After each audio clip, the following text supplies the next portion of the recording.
Si tu veux gagner du temps dans tes montages, alors tu dois absolument maîtriser les calques d'effets dans Premiere Pro. Je vais t'expliquer simplement comment ça marche et les possibilités que tu as avec, et tu comprendras que ça pourra améliorer ton workflow de travail. Un calque d'effets, c'est comme une couche que tu vas rajouter au-dessus de tes clips pour pouvoir y ajouter des effets, et donc pouvoir appliquer des effets au calque plutôt qu'au clip directement. Pour créer un calque d'effets dans Premiere Pro, c'est très facile. Tu fais un clic droit dans ton panneau projet, tu vas dans Nouvel élément et ensuite tu cliques sur Calque d'effet. Une fois ton calque d'effet créé, tu peux le mettre directement dans ta timeline.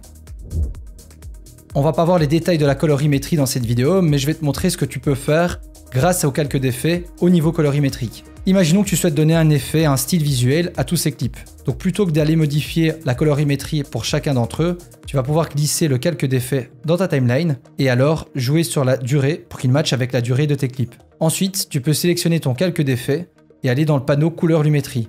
Là, tu vas pouvoir jouer avec les corrections de base ou bien y appliquer une lutte. Là, peu importe, je vais prendre celle-ci au hasard. Et maintenant, si tu regardes, tu vois que la lutte a été appliquée en fait sur tous tes plans. Et maintenant, si tu veux faire quand même des ajustements par plan, là, tu peux aller sur ton plan et par exemple, ici dans correction de base, tu peux aller changer l'exposition par exemple, ou le contraste, les tons clairs, etc.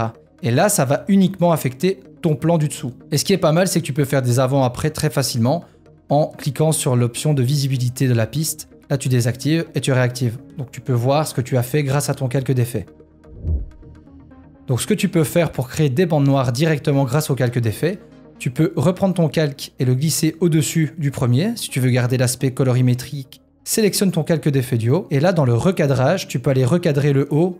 En règle générale, mets 12%. Et tu peux aussi recadrer le bas à 12%, forcément. Comme ça, tu as les bandes noires qui apparaissent. Et donc là, si tu regardes tous tes clips, ça fait un aspect un peu plus cinéma. Et grâce aux bandes noires, tu peux repositionner tes clips pour avoir un peu plus de latitude. Donc par exemple, ici, je voudrais un petit peu monter mon plan, pas trop, comme ceci. Et si je retire les bandes noires, tu vois en fait que mon plan aurait été beaucoup trop haut sans celle-ci. Donc ça te permet d'avoir aussi un peu plus de latitude au niveau de la position. Avec les calques d'effets, tu sais aussi toi-même créer tes propres transitions. Par exemple, on va mettre un calque d'effet entre les deux clips et on va aller chercher un effet dans vidéo immersive comme déformation numérique. On va le glisser déposer sur l'effet et là tu vois que l'effet fonctionne. Avec le calque d'effet, tu vas pouvoir jouer sur le temps de ta transition. Par exemple, je vais mettre un point clé d'échelle ici à 0. Je souhaite que quand ça arrive à ce moment-ci, l'effet soit à son maximum. Et un peu plus loin, sur le calque d'effet, je vais repasser la valeur à 0. Donc tu vas voir, ça va pas être la meilleure transition, mais ici je veux que tu comprennes le principe. Donc si tu regardes, tu vois que la transition fonctionne. Et ce qui découle du point précédent, c'est l'effet en tant que tel. Donc oui, calque d'effet. En toute logique, on aurait peut-être dû en parler en premier, mais c'est pour y mettre des effets. Donc si tu mets ton calque d'effet sur la longueur de ton clip, tu vas pouvoir y mettre tous les effets que tu souhaites. Et là, ça ne va pas affecter ton clip. Et donc par la suite, si tu souhaites par exemple changer l'effet, le supprimer, voir un avant-après, c'est beaucoup plus facile de l'appliquer sur un calque d'effet plutôt que sur ton clip. De même, tu vas pouvoir donc superposer tes effets. Donc par exemple, si je remets un calque d'effet par-dessus celui-ci, je vais pouvoir aller y mettre un autre effet.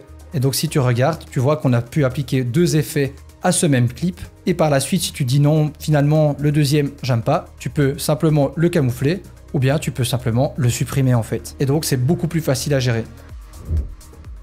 Tout à l'heure, on avait parlé de correction colorimétrique sur plusieurs plans. Mais ce que tu peux aussi faire, c'est appliquer un effet sur tous tes clips grâce au calque d'effet. Imaginons que tu souhaites avoir un zoom progressif entre ton premier clip et ton dernier clip. Donc ce que tu vas pouvoir faire, c'est aller te mettre au début de ton calque d'effet, aller chercher l'effet transformation et glisser-déposer sur le calque. Là, dans les options, tu vas aller cliquer sur le chronomètre d'image clé d'échelle, te positionner à la fin de ton calque d'effet et augmenter l'échelle à une valeur que tu souhaites pour avoir le zoom que tu souhaites. Donc là, je vais l'exagérer fortement pour que tu puisses voir. Quand je démarre ici dans ma timeline, tu vois qu'il y a un zoom qui est créé. Et ce zoom est donc progressif en fonction des valeurs que j'ai indiquées. Ça te permet donc d'avoir le même effet que pour la colorimétrie, c'est-à-dire appliquer un certain effet à tous tes clips en une fois. Maintenant, imaginons que tu souhaites faire cet effet de zoom sur un ensemble de clips que tu as dans ta timeline. Plutôt que de faire un copier-coller de ton calque d'effet, etc., si tu sais que tu vas l'utiliser beaucoup plus souvent, ce que tu peux faire dans ton panneau projet, tu peux aller faire un clic droit sur ton calque d'effet et cliquer sur renommer. Et là, tu vas l'appeler par exemple zoom. Comme ça, c'est beaucoup plus simple. Maintenant, dans ton calque d'effet qu'on a fait précédemment pour l'effet transformation, tu peux sélectionner ici le mot transformation et faire un commande ou CTRL X. Tu vois qu'il s'est supprimé, c'est normal. Tu vas y cliquer ici dans source Et là, tu vas faire CTRL V ou commande V. Et là, tu vois que l'effet transformation est bien mis. Et si on regarde, il y a bien ce zoom qui est fait. Maintenant, tu n'as plus qu'à glisser-déposer ton calque d'effet que tu as appelé zoom et tu vois que le zoom est bien pris en compte. Si tu regardes dans les options d'effet, tu vois qu'il n'y a rien qui s'est passé, mais dans ton point source, ton effet est bien là. Et tu peux y appliquer beaucoup plus d'effets si tu le souhaites.